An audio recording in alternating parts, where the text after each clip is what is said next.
Chapter 3. Soviet Russia. The religion of Marxism is the falsification of knowledge. Whence comes this fierce hatred of intellectuals for the least barbaric societies of human history, and this rage to destroy the only civilizations to date that have emphatically conferred a dominant rule on intelligence? Jean Francis Revel, The Flight from Truth, The Reign of Deceit in the Age of Information. Soviet Russia was allowed to emerge from the destruction of World War II as one of the victors, solely because she was needed as the next evil empire against which the civilized West could launch a new crusade. Because Russia was bankrupt, had lost 40 million of her population in the war, plus another 66 million murdered by the Bolsheviki since 1917, and was unable to feed herself, once again the world order was obliged to step in with enormous subsidies of food and material from the US, in order to maintain an enemy power. The Belgian Relief Commission of 1916 became the Marshall Plan of 1948. Once again, the loads of supplies were shipped into Europe, ostensibly for our allies, but destined to maintain the Soviet bloc. Although Jacob Schiff's personal agent, George Kennan, had regularly toured Russia during the latter part of the 19th century, bringing in money and arms for the communist revolutionaries, his grandson said that Schiff had spent $20 million to bring about the Bolshevik Revolution. More concerted aid was called for to support an entire regime. Kennan also aided Schiff in financing the Japanese in the Russo-Japanese War of 1905. The Japanese decorated Kennan with the Gold War Medal and the Order of the Sacred Treasure. In 1915, the American International Corporation was formed in New York. Its principal goal was the coordination of aid, particularly financial assistance, to the Bolsheviks, which had previously been provided by Schiff and other bankers on an informal basis. The new firm was funded by J.P. Morgan, the Rockefellers, and the National City Bank. Chairman of the board was Frank Vanderlip, former president of National City, and member of the Jekyll Island Group, which wrote the Federal Reserve Act in 1910. Directors were Pierre DuPont, Otto Kahn of Kuhn, Loeb Co., George Herbert Walker, grandfather of President George H. Bush, William Woodward, director of the Federal Reserve Bank of New York, Robert S. Lovett, right-hand man of the Harriman Kuhn, Loeb Union Pacific Railroad, Percy Rockefeller, John D. Ryan, J.A. Stillman, son of James Stillman, principal organizer of the National City Bank, A.H. Wigan, and Beekman Winthrop. The 1928 list of AIC directors included Percy Rockefeller, Pierre DuPont, Elisha Walker of Kuhn, Loeb Co., and Frank Altschul of Lazard Frères. In their program of aiding the Communists, AIC worked closely with Guaranty Trust of New York, now Morgan Guaranty Trust. Guaranty Trust's directors in 1903 included George F. Baker, founder of the First National Bank, Auguste Belmont, representative of the Rothschilds, E. H. Harriman, founder of Union Pacific Railroad, former vice president of the U.S., Levi Morton, who was a director of U.S. Steel and the Union Pacific, Henry H. Rogers, partner of John D. Rockefeller in Standard Oil, also a director of Union Pacific, HMCK. Twombly, who married the daughter of William Vanderbilt, and was now the director of 50 Banks and Industries, Frederick W. Vanderbilt, and Harry Payne Whitney. No one would seriously believe that bankers of this magnitude would finance an anti-capitalist revolution for the communists, yet this is exactly what happened. These same men financed Woodrow Wilson's political campaigns, and it was these same men to whom Wilson referred in his opening address to the Paris Peace Conference, when he said, "There is moreover a voice calling for these definitions of principles and purposes which is, it seems to me, more thrilling and more compelling than any of the moving voices with which the troubled air of the world is filled. It is the voice of the Russian people. There are men in the United States of the finest temper who are in sympathy with Bolshevism because it appears to them to offer that regime of opportunity to the individual which they desire to bring about. The great conspiracy against Russia, Segers and Kahn, the men of the finest temper, to whom Wilson referred, the Morgans and the Rockefellers, did not really desire opportunity for the individual. What they desired was the lifelong imposition of slavery under the world order, and this is the goal which they continue to strive to achieve, on a worldwide basis. These Americans, of the finest temper, chose Lenin to do their work because he had outlined the plan they wanted in The Threatening Catastrophe, in September 1917, nationalization of the banks. Ownership of capital which is manipulated by the banks is not lost or changed when the banks are nationalized and fused into one state bank, so that it is possible to reach a stage where the state knows whither and how, from where and at what time millions and billions are flowing. Only control over bank operations providing they are merged into one state bank will allow, simultaneously with other measures which can easily be put into effect, the actual levying of income tax without concealment of property and income. The state for the first time would be able to survey all the monetary operations, then to control them, then to regulate economic life. Finally, to obtain millions and billions for large state operations, without paying the capitalist gentlemen sky-high commissions for their services. It would facilitate the nationalization of syndicates, abolition of commercial secrets, the nationalization of the insurance business, facilitate the control of and the compulsory organization of labor into unions, and the regulation of consumption. The nationalization of banks would make circulation of checks compulsory by law for all the rich, and introduce the confiscation of property for concealing incomes. The 5 points of the desired program then, a nationalization of the banks, nationalization of the syndicates, the abolition of commercial secrets, and the compulsory organization of the population into consumer associations. It was the publication of this program which catapulted Lenin into the leadership of Russia via the Bolshevik Revolution. In 1917, Frank Vanderlip publicly referred to Lenin as the modem version of George Washington. The Lenin program is not only the program of Soviet Russia, it is the program of Roosevelt's New Deal, Truman's socialism, the post-war Labour government in England, and the guiding principle of subsequent American administrations. The Labour government of England proved Lenin's dictum that the ownership of capital is not affected by the nationalisation of the banks, when they nationalised the Bank of England.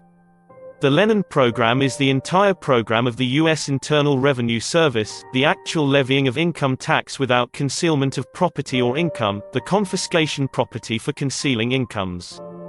The Lenin program is the program of the big rich precisely because it abolishes private property, and puts it under the control of the state. The 8 is controlled by the big rich, the world order. The definitive authority of the Lenin program captured the attention of the financiers. Here was the opportunity to subdue and control all future competition with the power of a totalitarian state, to stifle future development, and to hold the entire population of the world in thrall to their greed. This program took Lenin back to Moscow to seize the government by force and to rule by terrorism. In Germany and the Russian Revolution, we find telegram number 952D 2615. State Secretary to Min in Copenhagen, your embassy is authorized to pay 1 million rubles to help hand. To corresponding sum should be drawn from the legation assets. Minister Copenhagen, the 23rd of January 1916. Drive. Help hand, the sum of 1 million rubles already reached Petrograd, and devoted to the purposes for which it was intended. On May 8, 1916, Berlin requested 130,000 M for Russian propaganda. Under Secretary State to the Minister in Bern. Telegram number 348, it was considered advantageous to Germany to bring out the members of Lenin's party, the Bolsheviks, who are about 40 in number. The special train will be under military escort, Vernadsky says, in his Life of Lenin. In the autumn of 1915, the German-Russian Social Democrat Parvis Helphand Israel Lazarevich, who had formerly been active in the Revolution of 1905, announced the paper published by him in Berlin, The Bell, his mission to serve as an intellectual link between the armed Germans and the revolutionary Russian proletariat.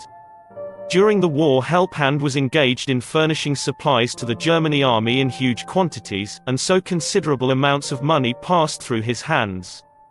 A railway car in which were Lenin, Martov, and other exiles was attached to the train leaving for Germany from Switzerland on April 8, 1917. On April 13, Lenin embarked on the steamer sailing from Sassnitz to Sweden. So the trip through Germany took at least 4 days. The Leninists quickly exhausted the funds advanced by the Germans when they reached Russia, and once again the Bolshevik bid for absolute power seemed in doubt. To whom should Lenin turn but his powerful friend in the White House? Wilson promptly sent Elihu Root Kuhn-Loeb, lawyer and former Secretary of State, to Russia with $20 million from his special war fund. To be given to the Bolsheviks. This was revealed in congressional hearings on Russian bonds, HJ 8714, U5, which shows the financial statement of Woodrow Wilson's expenditure of the $100 million voted him by Congress as a special war fund. The statement, showing the expenditure of $20 million in Russia by Root's Special War Mission to Russia, is also recorded in the Congressional Record, September 2, 1919, as given by Wilson's secretary, Joseph not to be outdone in generosity, J.P. Morgan & Co. Also rushed financial assistance to the beleaguered Lenin terrorist. Colonel Raymond Robbins headed a Red Cross mission to Russia. Henry P. Davison, J.P. Morgan's right-hand man, also a member of the Jekyll Island team which secretly wrote the Federal Reserve Act in 1910, had raised $370 million in cash for the Red Cross during World War I, of which several millions were brought to the Russians by Robbins' team.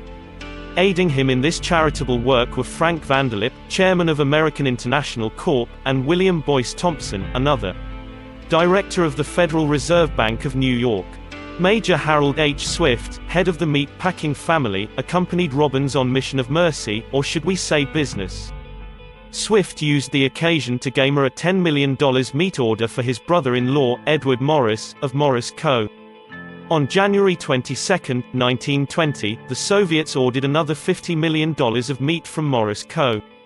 Wall Street lawyer Thomas D. Thacker was also a key man of the Robbins mission of mercy. The involvement of the J.P. Morgan firm with the Bolshevik Revolution is revealed in Harold Nicholson's biography of Dwight Morrow. Morrow was the father-in-law of Charles Lindbergh Jr. as follows: his Morrow's interest in Russia dated from March 1917 when Thomas D. Thacker, his law partner, been a member of the American Red Cross mission during the Revolution. It was strengthened by his friendship with Alex Gumberg, who had come to New York as representative of the All-Russian Textile Syndicate. I have felt, he wrote in May 1927, that the time would come when something would have to be done for Russia. He was himself active in furthering official relations between Soviet emissaries and the State Department, and he provided M. Litvinov with a warm letter of recommendation to Sir Arthur Salter in Geneva. Nor was this all. When in Paris he gave a dinner party at Foyot's to which he invited M. Rakovsky and other Soviet representatives. Morrow's actions might be understandable in a professor of economics at Polytechnic U, but they are incredible from a partner of the world's most prominent banking firm. Alex Gumberg was no mulling social worker but a hardcore propagandist, who returned to the U.S. in 1918 as Trotsky's literary agent, and promptly placed 2 Trotsky manuscripts with publishers. Gumberg also became consultant to Chase National Bank, and Simpson Thacker and Bartlett. He had been business manager of the Soviet paper Novy Mir during the first months of revolution in Russia. When Raymond Robbins' Red Cross mission arrived in Russia, Gumberg served as interpreter and advisor to the mission, working closely with Thacker.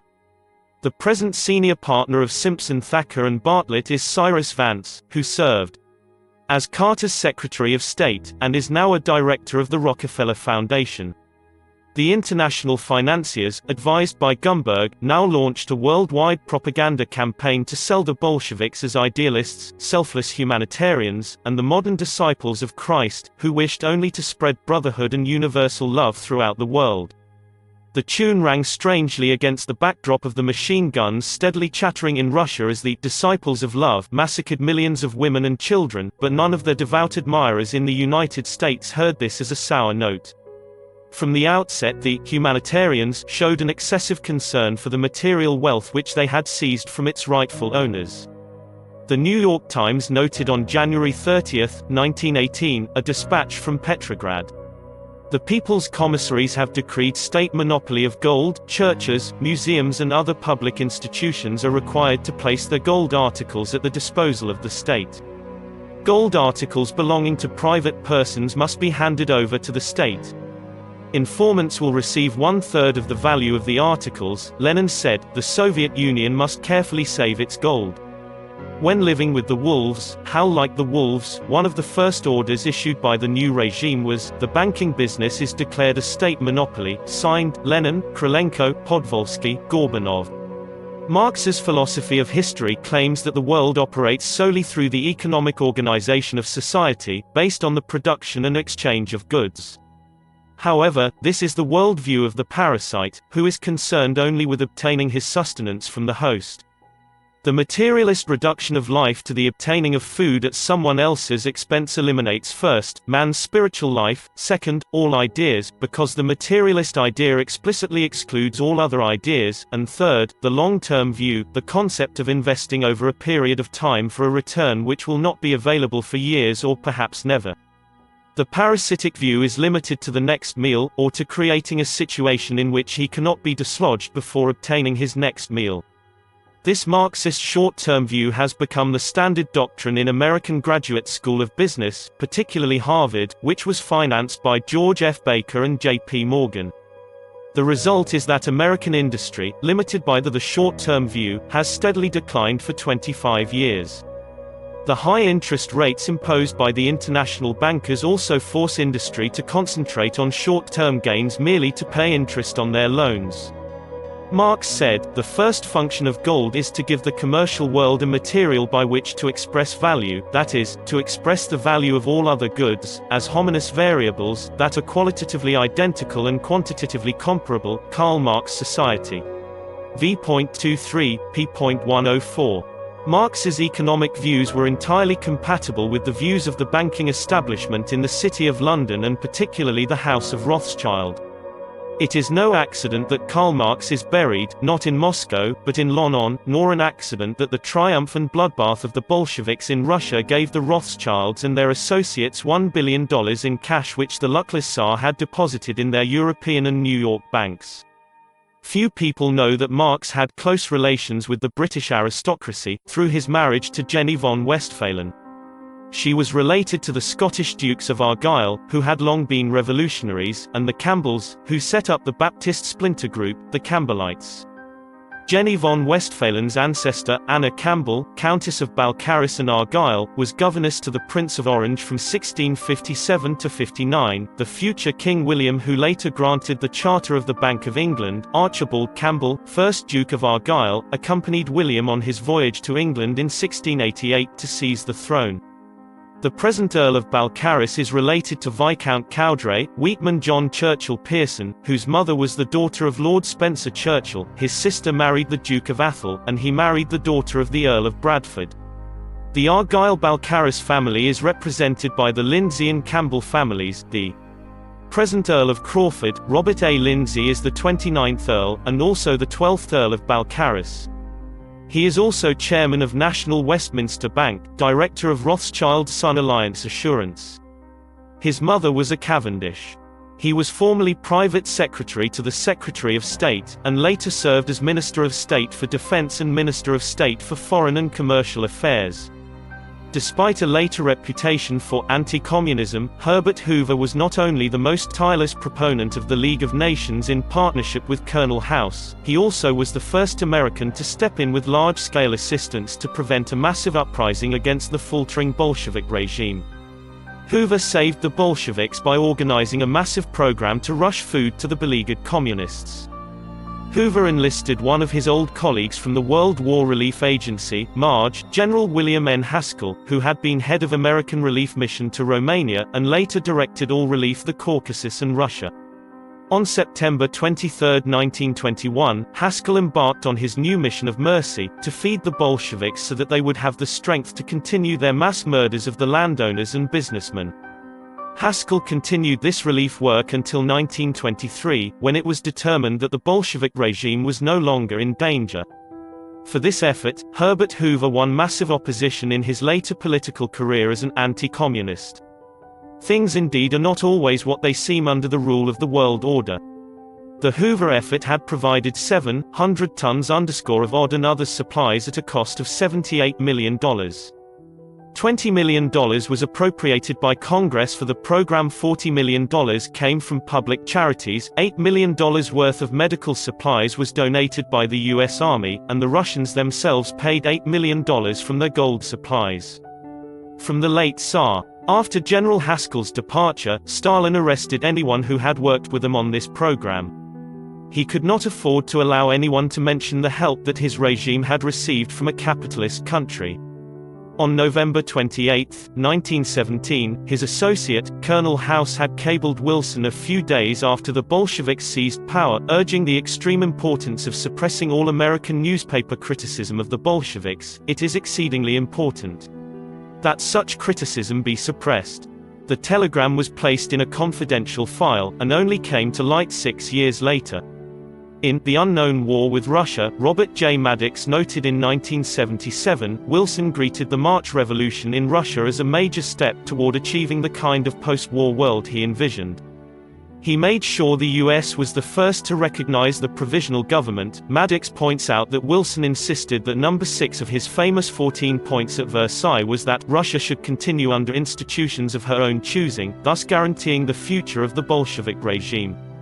His closest political aide, Colonel House, sent his own secretary, Kenneth Durant, to Russia to become a secretary in the Soviet Bureau in 1920.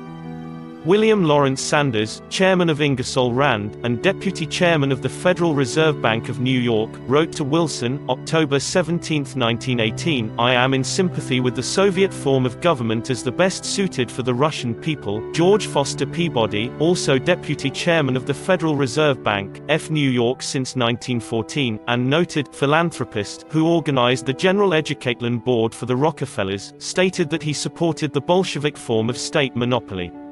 Thus we had 3 of the most prominent officials of the Federal Reserve Bank of New York on record as supporting Bolshevism: Sanders, Peabody and William Boy E. Thompson. Thompson then announced he was giving $1 million to promote Bolshevik propaganda in the United States. Because the Federal Reserve Bank of New York was controlled, 5 New York banks owned 53% of its stock, and because these 5 banks were directly controlled by N.M.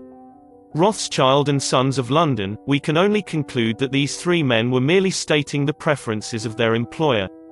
William Boyce Thompson led one of the strangest migrations in history, when 15 prominent Wall Street attorneys and financiers journeyed to Russia to save the lottering Bolshevik regime.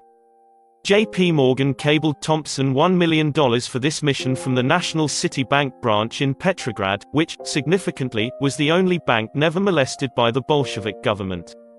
The Washington Post, February 2, 1918, stated, William Boyce Thompson, who was in Petrograd until November, has made a personal contribution of $1 million to the Bolsheviks for the purpose of spreading their doctrine in Germany and Austria. The Thompson mission included Henry P. Davison, head of the American Red Cross, and one of the Jekyll Island conspirators in 1910 who secretly drafted the Federal Reserve Act, Thomas Thatcher, and Harold Swift, all of whom were founders of the Council on Foreign Relations.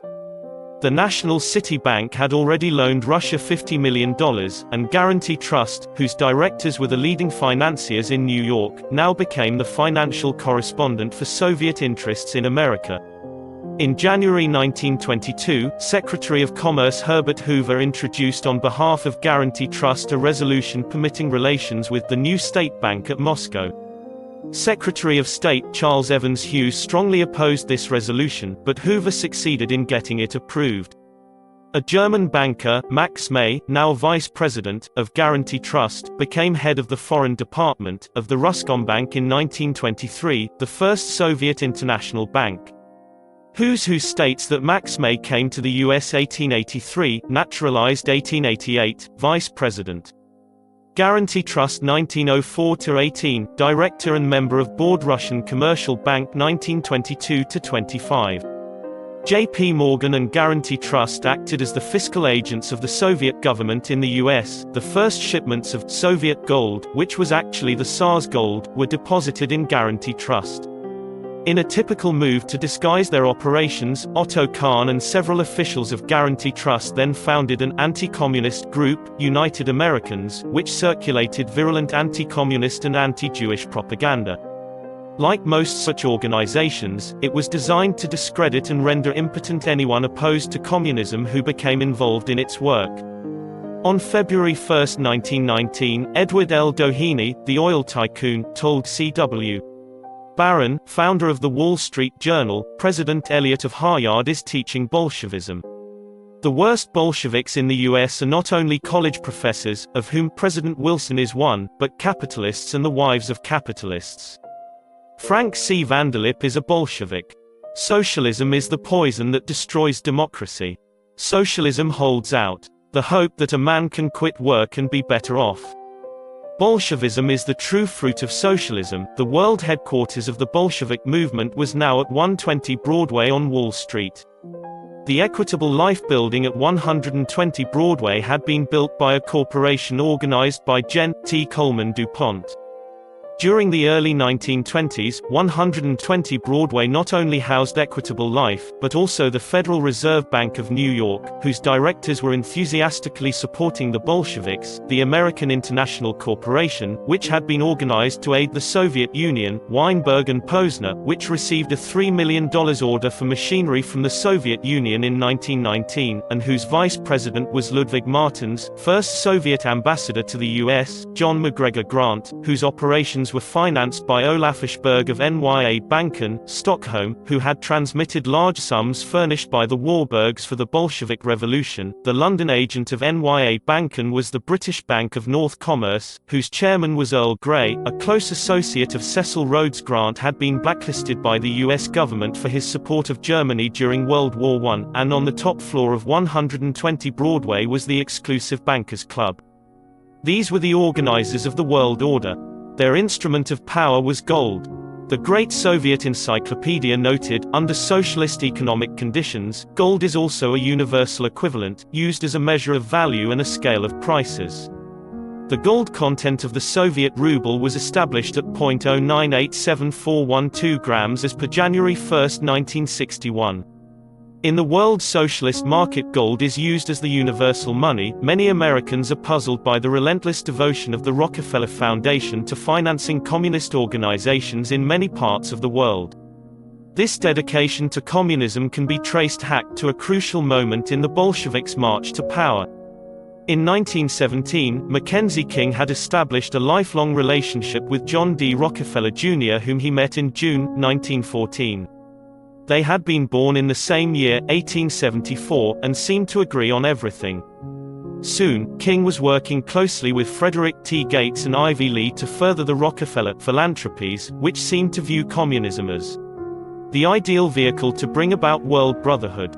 King wrote to this friend Violet Markham, John D. Rockefeller Jr., the truest follower of Christ, has one purpose: to serve his fellow man. King resolved that his one purpose was to serve Rockefeller. He testified for him at the trial investigating the Colorado Iron and Fuel Co. massacre before the Walsh Committee. The Rockefellers later tried to have Walsh framed and expelled from the Senate, but failed due to the obstinacy of Burton J. Wheeler. J. Edgar Hoover played a crucial role in setting up the frame. The Rockefellers helped Mackenzie King obtain government contracts for the Canadian Army during World War I, which set King up for later blackmail, the Panama hold over the vassals. King sold hundreds of tons of rotten meat to be sent to the Canadian Army in Europe. Boots of leather were mostly pasteboard and which disintegrated immediately in the water-soaked trenches, rifles that jammed when they were fired, and collar-type life preservers, previously condemned, which broke the soldiers' necks when they jumped into the water. While Leon Trotsky was in New York in 1917, he received word to return to Russia at once to help bring off the Bolshevik seizure of power. T.H. Rockefellers gave him $10,000 in cash for his journey, procured a special passport for him from President Woodrow Wilson, and sent Lincoln Steffens to safeguard him on the journey. When Trotsky's ship stopped in Halifax, the Canadian Secret Service, warned that he was on board, arrested him on April 3, 1917 and interned him in Nova Scotia. The patriotic agents knew that Trotsky was on his way to Russia to take Russia out of the war against Germany, which would free many German divisions to attack the Canadian troops on the Western Front. Prime Minister Lloyd George indignantly cabled demands from London that Trotsky be released, but the Secret Service ignored him. By means never explained, Mackenzie King then stepped into the breach and obtained Trotsky's freedom. Trotsky continued on his way to Russia, and became Lenin's chief deputy in the extermination of Russian citizens. He also organized the Red Army with the able help of Wall Street lawyer Thomas D. Thacker. The agents who had arrested Trotsky were dismissed from the service, their careers were ended. As a reward for his intervention, the Rockefellers appointed Mackenzie King head of the Rockefeller Foundation Department of Industrial Research at a salary of $30,000 a year. The average wage in the U.S. at that time was $500 a year. Frank P. Walsh testified before a U.S. commission that the Rockefeller Foundation was a cloak for the Rockefeller plan to lead organized labor into slavery. King also became a director of the Carnegie Corporation. A Lady Laurier left him a large mansion in Ottawa, and in 1921 a group of well-wishers, led by Peter Larkin, refurbished and staffed it for him at a cost of $255,000. King then appointed Larkin High Commissioner of Canada in London. In 1940, the Canadian Parliament voted King, then Prime Minister of Canada, absolute and dictatorial powers for the duration. On King's 74th birthday in 1948, John D. Rockefeller Jr. gave him $100,000. The Rockefeller Foundation then put up $300,000 to pay for the writing of King's memoirs. In his final years, King, still on the take, was exposed as a principal in the $30 million Bohannes Power Co. swindle during the building of the St. Lawrence Seaway. King had accepted $700,000 from Bohannes for the Liberal Party, and among other enticements had received a trip to Bermuda. The Rockefellers figured in many pro-Soviet deals during the 1920s. Because of the struggle for power which developed between Stalin and Trotsky, the Rockefellers intervened in October 1926, and hacked Stalin, ousting Trotsky. Years later, they would again intervene when the Kremlin was racked by disagreements. David Rockefeller summarily fired Khrushchev. John D. Rockefeller instructed his press agent, Ivy Lee, in 1925 to promote communism in the U.S. and to sparkplug a public relations drive which culminated in 1933 with the U.S. government recognition of Soviet Russia. In 1927, Standard Oil of New Jersey built a refinery in Russia, after having been promised 50% of the Caucasus oil production. The Rockefeller firm, Vacuum Oil, signed an agreement with the Soviet Naphtha Syndicate to sell Russian oil in Europe, and made a $75 million loan to Russia. John Moody had stated in 1911, the Standard Oil Co. was really a bank of the most gigantic character, a bank within an industry. Lending vast sums of money to needy borrowers just as other great banks were doing, the company was known as the Standard Oil Bank. As Rockefeller was no banker, this meant that the Standard Oil was being directed by professional bankers. The Standard Oil operation has always been directed by the most professional bankers in the world, the Rothschilds. Consequently, the Rothschilds, through their agents, Kuhn-Loeb Co., have maintained close supervision of the Rockefeller fortune. In 1935, Stalin expropriated many foreign investments in Russia.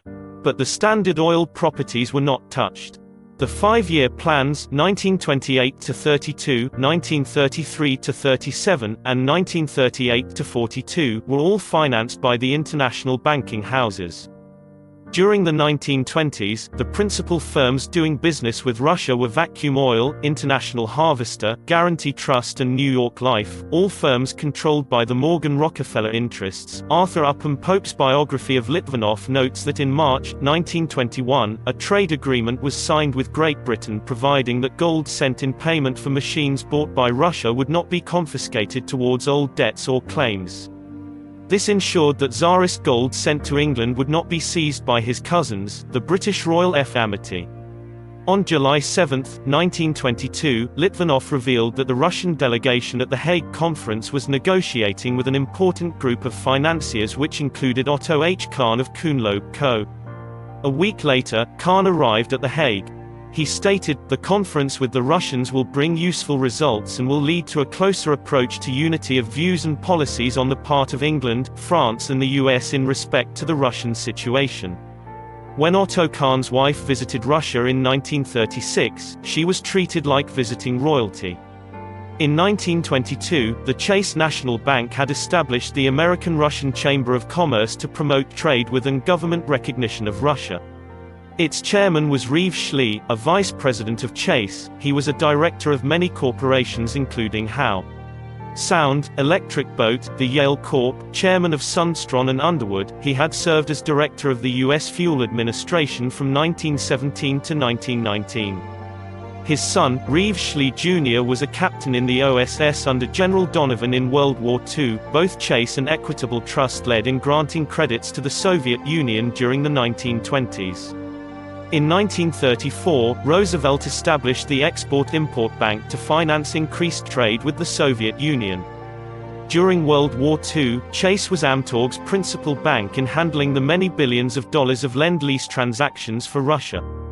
Roosevelt went all out in supporting the Soviets. Perhaps all three of his personal assistants, Alger Hiss, Lachlan Curry and Harry Dexter White, were identified as Soviet agents. Hiss' mentor was Dean Acheson, formerly of J.P. Morgan Co. ASST Secretary of State A.A. Burl Jr. testified before the House Un-American Activities Committee August 30, 1948 that Acheson was the head of pro-Russian group in the State Department. Acheson later became senior partner of Covington and Burling, obtaining the position for the firm as Washington legal representative for 9 communist governments. On April 29, 1943, the Board of Economic Warfare granted a special license to Chemotar Corp. Of New York to fill an order from the Soviet Purchasing Commission for 200-pound uranium oxide, 220-pound uranium nitrate and 25 pounds of uranium metal, commodities virtually unknown at that time, thus launching the Soviet atomic program. On January 29, 1944, Special Ambassador W. Avril Harriman in Moscow informed the State Department that we must turn over to the Russians the currency printing plates which, for the U.S. Treasury by Forbes Co. of Boston. The State Department delayed action on this request for several weeks. On March 22, Harry Dexter White met with Gromyko at the Soviet embassy and assured him the plates would be delivered. Both Harriman and White made daily demands until the plates were turned over to the Soviet Union April 14, 1944. The Soviet Union then printed $300 million in currency which was redeemed by the American taxpayers. After the Cold War began, the financiers continued their efforts to aid the Soviets.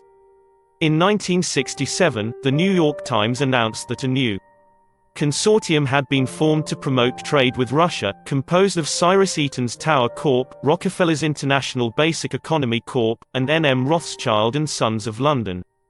Eaton had begun his career as a $2 a day factotum for John D. Rockefeller, who later financed his purchase of Canadian Gas and Electric Corp. Eaton stated that Rockefeller soon interested him in Russian affairs.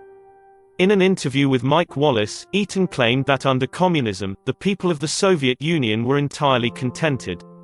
They were happy. I was amazed at their happiness and dedication to the system. Eaton was one of the first defenders of the Stalin-Hitler Pact in 1939. The Rothschilds have rarely been identified with communist causes, preferring to remain in the background. Only one member, N.M. Victor Rothschild, who served an apprenticeship with J.P. Morgan Co., had become involved with the Apostles Club at Cambridge, described by Michael Straight as composed mostly of communists who were also homosexual. Its well-known members were Guy Burgess and Donald MacLean, Anthony Blunt, keeper of the Queen's Pictures, and the double, or triple agent Kim Philby. During World War II, Victor Rothschild, who was with MI5, lent his London flat at No. 5 Bentinck Street to Burgess, while his mother, Mrs. Charles Rothschild, hired Burgess as her investment counselor. Blunt left the staff of the Warburg Institute to work with MI5. He introduced Victor Rothschild to his aunt, Theresa Mayer, who later became Lady Rothschild. Blunt has been recently described as having had an affectionate relationship with the Queen. The Rockefeller family is sometimes called the first family of the Soviet Union. When Nelson Rockefeller was nominated for vice president in 1967, Pravda indignantly denounced his critics, saying that charges against Rockefeller were designed only to discredit him, and that the accusations came from ultra-right-wing organizations. Senator Frank Church, attending the 1971 Dartmouth Conference at Kiev, was amazed to find that David Rockefeller was treated like we would treat royalty in this country. The Russian people appear to evince an adoration of Rockefeller that is puzzling. When David Rockefeller's plane lands in Russia, crowds line up to greet him at the airport, and line the streets of Moscow as his limousine passes, hailing him with cries of "Rahk Fowler."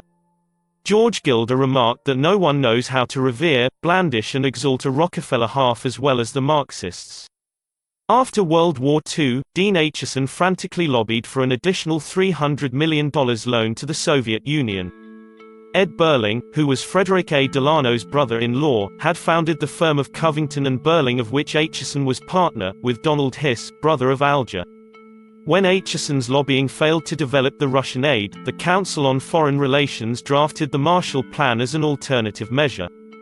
Their publication, Foreign Affairs, then published the Containment Plan, as written by George Kennan. The policy of containment, which has been the official foreign policy of the U.S. toward the Soviet Union since 1947, guarantees not only Soviet Russia's borders, but her continued enslavement of the captive nations, which she holds by military force. Henry Luce, who always provided a forum for the international propagandists, reprinted the entire text of the July 1947 Foreign Affairs article in Life magazine, July 28, 1947. Its key sentence was, "The main element of any U.S. policy towards the Soviet Union must be the long-term, patient but firm and vigilant containment of Russian expansive tendencies." Luce's Time magazine dubbed Kennan America's senior policy maker. He later became a Fellow of the Institute of Advanced Study of Princeton.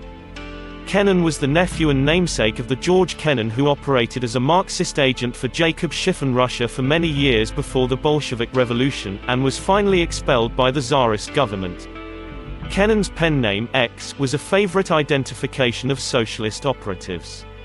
In 1902, the Socialist X Club had been founded in New York by John Dewey, whose socialist program has dominated American education during the 20th century. The other founders of the X Club, James T. Shotwell, rounder of the League of Nations, United Nations etc., Morris Hillquit, communist candidate for mayor of New York, Charles Edward Russell, and Rufus Weeks, vice president and managing director of New York Life, which was controlled by J.P. Morgan. When Nikolai Khrushchev, dictator of the Soviet Union, came to New York September 17, 1959, he was invited to dinner at W. Averell Harriman's home.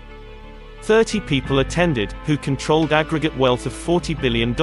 They included Russian-born David Sarnoff, head of RCA, Philip Mosley of the Council on Foreign Relations, Herbert H. Lehman of Lehman Brothers, Dean Rusk of the Rockefeller Foundation, George A.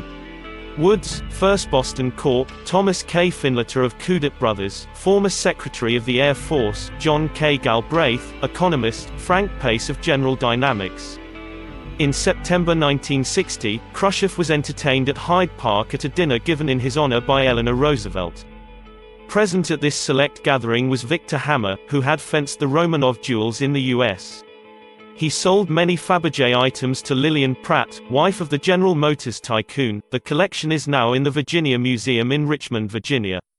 In 1973, the US-USSR Trade and Economic Council, consisting of leading U.S. heads of corporations, was formed to promote trade read gifts to the Soviet Union.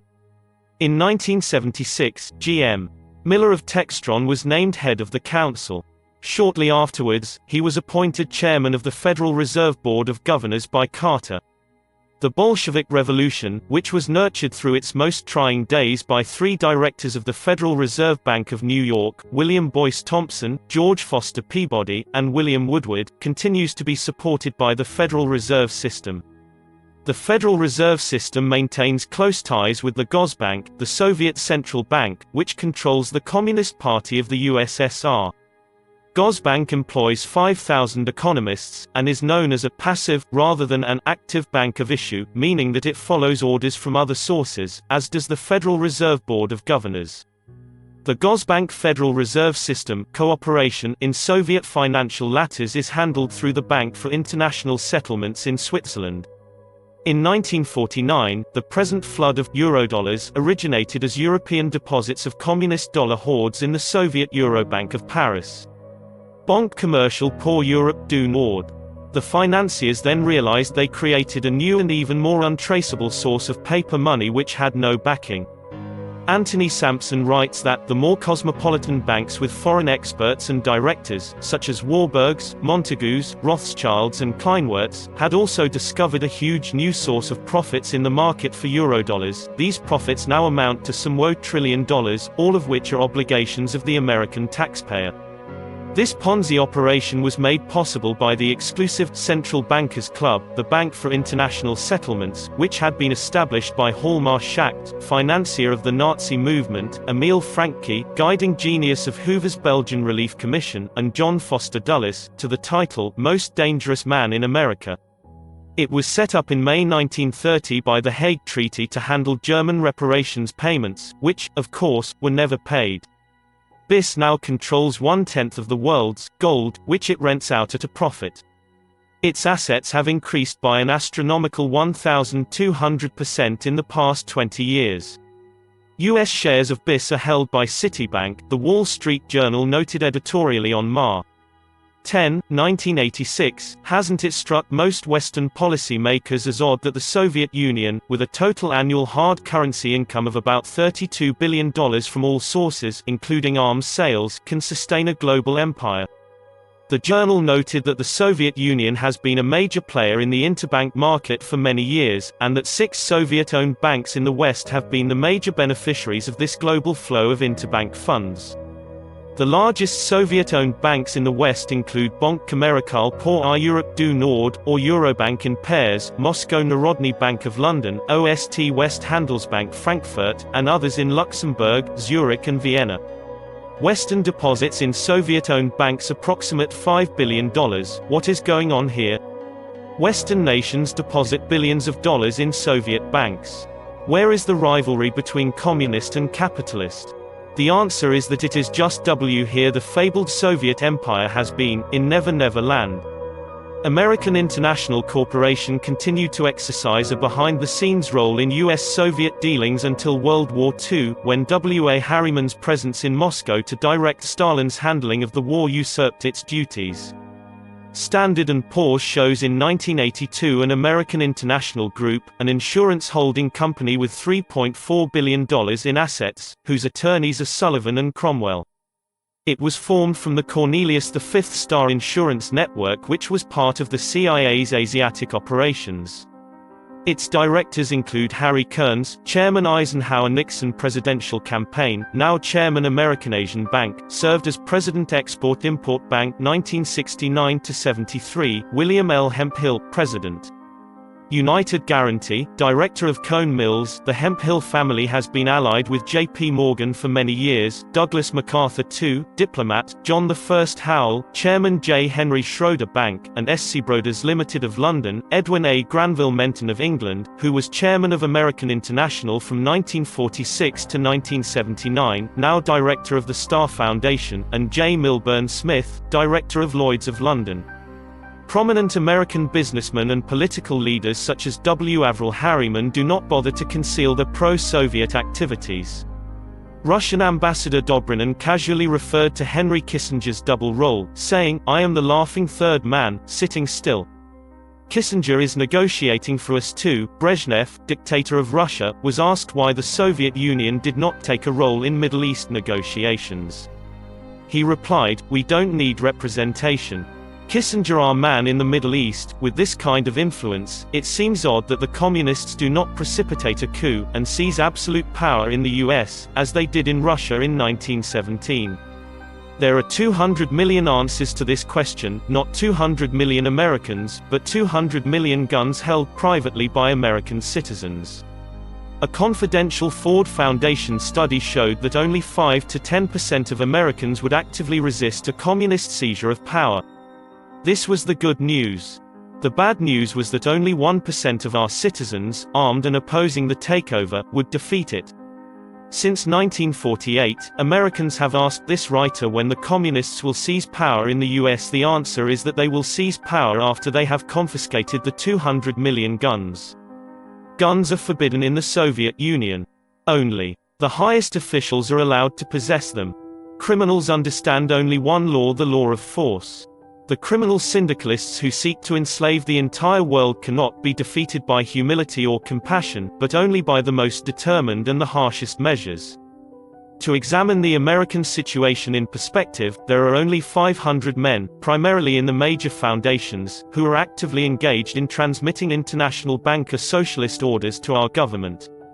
Beneath them are 10,000 politicians, businessmen, media personalities, and academicians who, with the aid of religious operatives, implement the orders from London. This is a much smaller number than the members of the Communist Party of the USSR, which rules the Soviet Union. To protect these traitors, the US government has imported 25 million aliens into the United States, which includes 5,000 intensively trained terrorists, and 100,000 hardened criminals. This force is intended to neutralize the opposition of the American people to communism. The government encourages crime, because it is the nationwide criminal force, not the police force, which keeps the population subdued. Americans must devote all their energies to defending themselves against the professional criminals, protecting their homes and families, leaving them no opportunity to organize against the criminal syndicalists of the world order. This clever plan of subsidizing the criminal element was the sole achievement of the Law Enforcement Administration, a foundation-organized plan which originated at the University of Chicago. The federal government uses its armed police, the IRS, the FBI, the BATF and the CIA solely to terrorize its American subjects into compliance with the program of the world order. Most American citizens have had to come to the painful realization that the FBI is not concerned with fighting communism, but only with battling American anti-communists.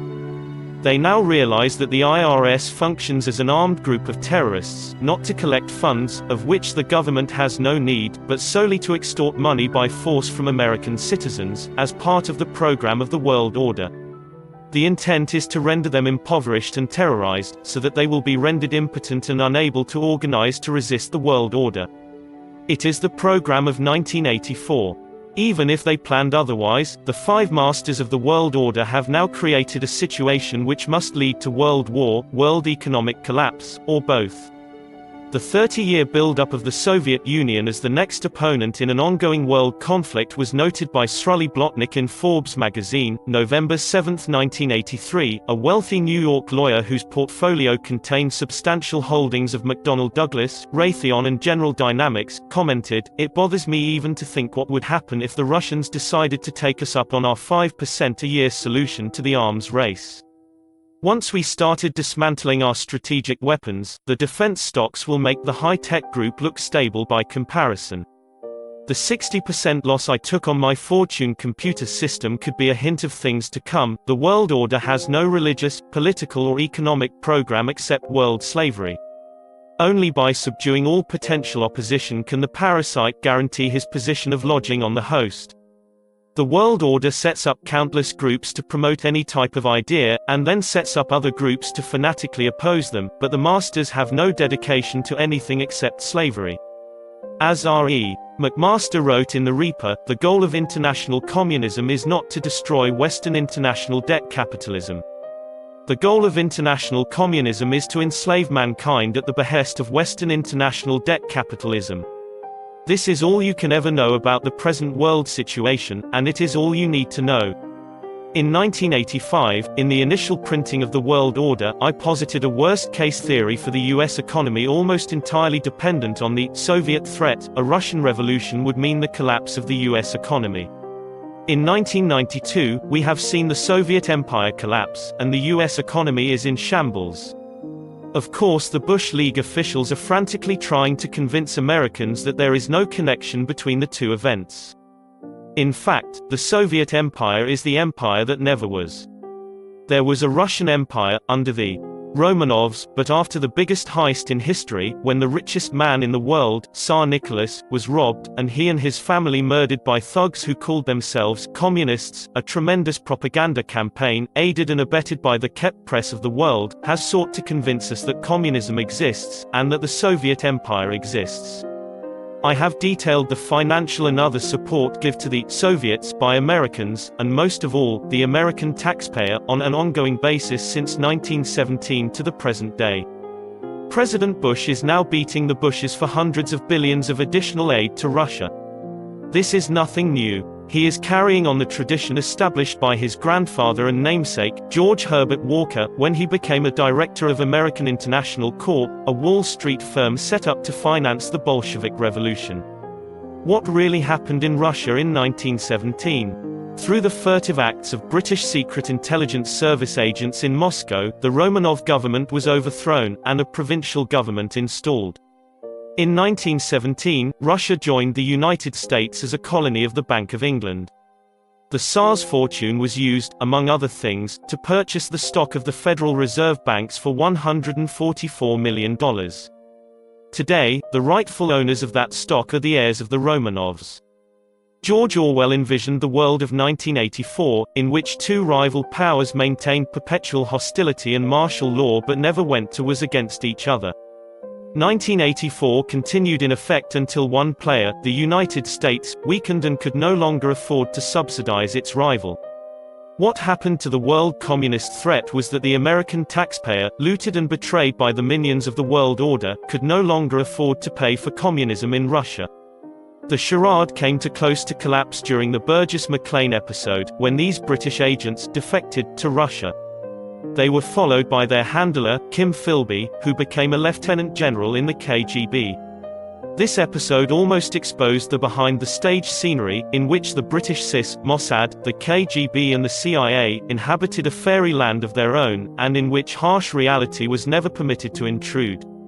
Why did these financiers indulge in this charade? For a very simple economic reason. Since 1917, the enormous wealth and potential productivity of the Russian people has been withheld from the world. A great rival has been handcuffed and condemned to prison. The problem which the conspirators of the world now face is how can they continue to hold Russia down? One reason that this farce ran so long on the Great White Way was the diligence of the CIA in promoting a false image of Russia. We now know that the Russian economy was never more than 1/10 of the annual figures furnished to our officials by the CIA. Financial writers such as Henry Rowan and Charles Wolfe, who argued that Soviet production was less than 1/3 of that of the United States, were shouted down by the CIA statisticians. When Russia showed signs of collapse, world order leaders were rushed to Moscow to shore up the ruins. President Bush himself made repeated trips to Russia for the Trilateral Commission, to preserve the Soviet dictatorship. At Kiev, on August 1991, Bush exhorted the Ukrainians to be good Soviet citizens, because the Soviet Union was reforming itself. 18 days later, it collapsed. So much for the wishes of the Trilateral Commission. George Bush's passion for Gorbachev cannot obscure the historical fact that the evil empire never existed from 1917 to 1990, which survived on gifts from Washington which were exacted from the American taxpayer. When the United States went into a recession, Soviet Russia collapsed. President Bush made so many trips to Russia to save the Soviet KGB regime that he faces serious problems in winning re-election his own country. For many months, Bush dedicated himself to maintaining Gorbachev in power as the KGB protégé of the world order.